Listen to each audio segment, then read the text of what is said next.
The demolition of shanties and shops lying along the Ladipo axis of the Oshodi-Apapa Expressway has brought some relief for motorists plying that route.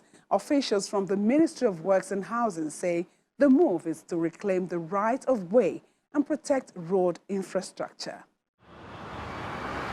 24 hours after a fuel-laden tanker exploded on the flyover leading to the airport, it was closed to motorists.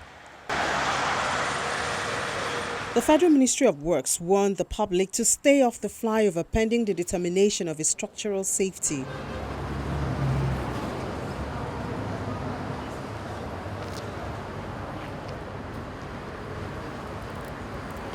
One week after the fire incident, Minister of Works and Housing, Mr. Babatunde Fashola, visits to assess the level of damage on the bridge.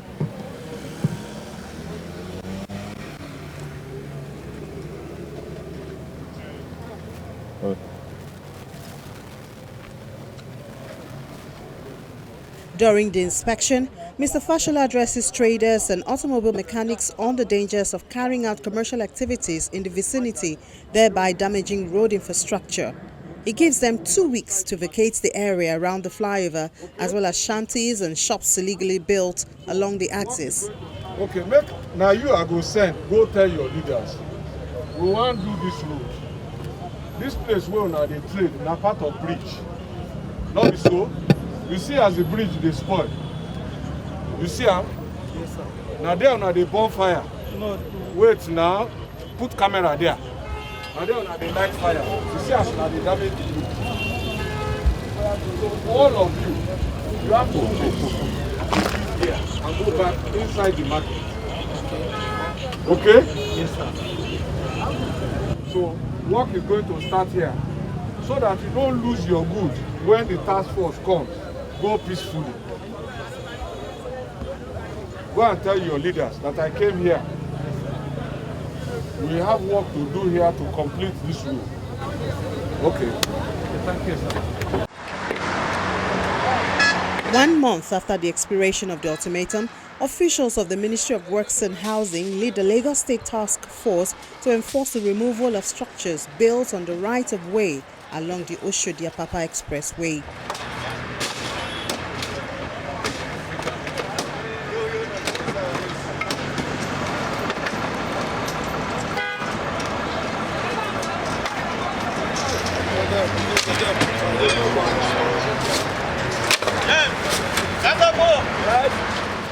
Automobile parts were cleared, including cars and trucks carrying containers.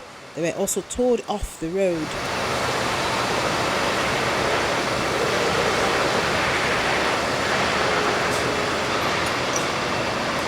The exercise is targeted at shanties along the service lane at Ladipo and Toyota bus stops, as well as those located under the bridge.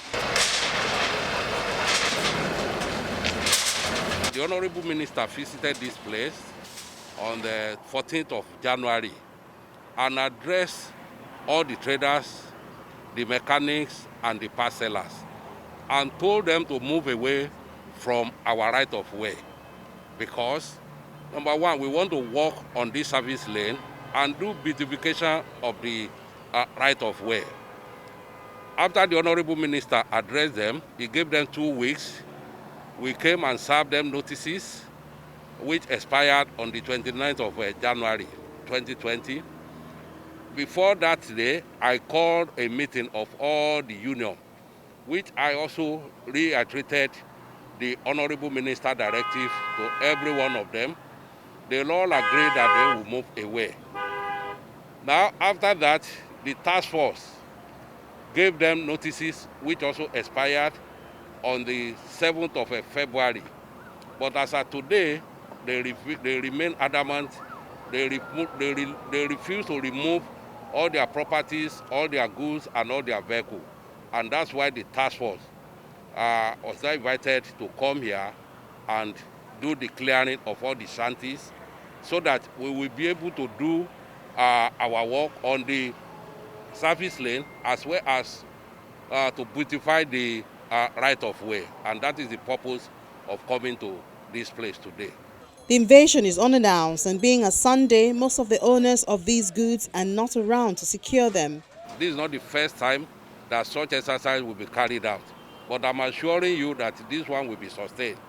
The task force will be here for some time, while the contractor that will do the beautification will also move in immediately to carry out the beautification exercise.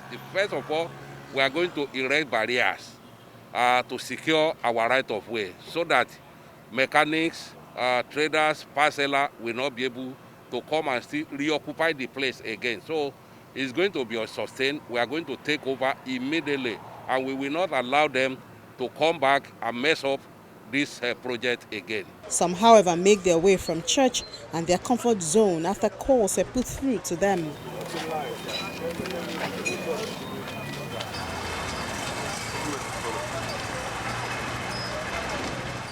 One of the leaders of the market confirms knowledge of the orders given by the ministry. Although we have been informed since over last 3 weeks ago, let me say it's up to a month, sir.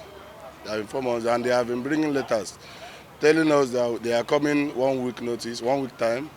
Then the next thing they have to extend it. Being the task force chairman of Toyota bus stop here in Ladipo. So that is the reason why we told people parking in the expressway they should vacate from that place. So what they told us is they want to make use of the road. They want to repair the road because of the accident that happened here last Christmas. So they told us they want to do the road, and we should vacate all the old vehicles on the road. And I told them, they did.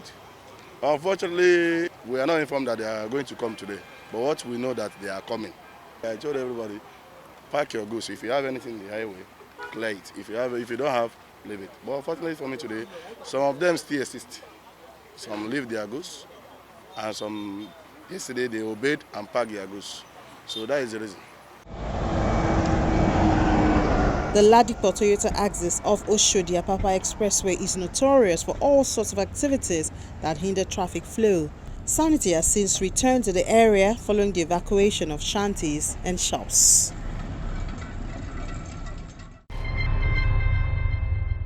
If you desire to be the change in your community, then be part of Eyewitness team by giving us your account of what's happening in your area. Simply take the shot and upload it together with relevant information to the Channels TV Eyewitness platform, which is available on the Channels TV app from the various app stores online.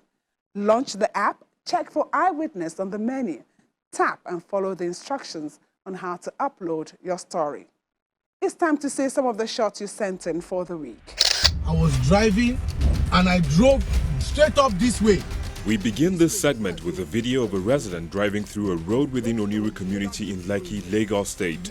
The driver, who also sent the video, laments how some men of a special task force arbitrarily arrest motorists driving against traffic on roads without signals and direction. All those people are going there is one way. You're supposed to go this way and come this way. I paid 100,000 naira, or else I would have forfeited my car. This is followed by a video of containerized trucks parked on Amuaodofin Road. The reporter wants relevant authorities to act on this truck before it becomes a menace on the road. Related to this is a picture of tankers loaded with petroleum products in a gridlock on Mumuni Adio Badmos Road, popularly known as Marwa, in the Jagunegba satellite town at 7 p.m. Our reporter says this endless gridlock occurs daily. The reporter laments that it is getting out of control and called on authorities to act before the situation becomes uncontrollable. Still in Ijagunegba is a picture showing Finnegan Junction in Satellite Town. The reporter says the entire road from Mile 2 to the tank farms is blocked with containers loaded with petroleum products. The road has become a holding bay for trucks and containers.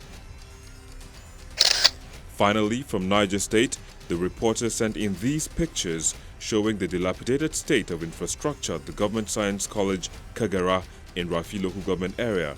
Broken doors and windows, damaged roofs, cracked walls, amongst others, make one wonder how students learn in this environment.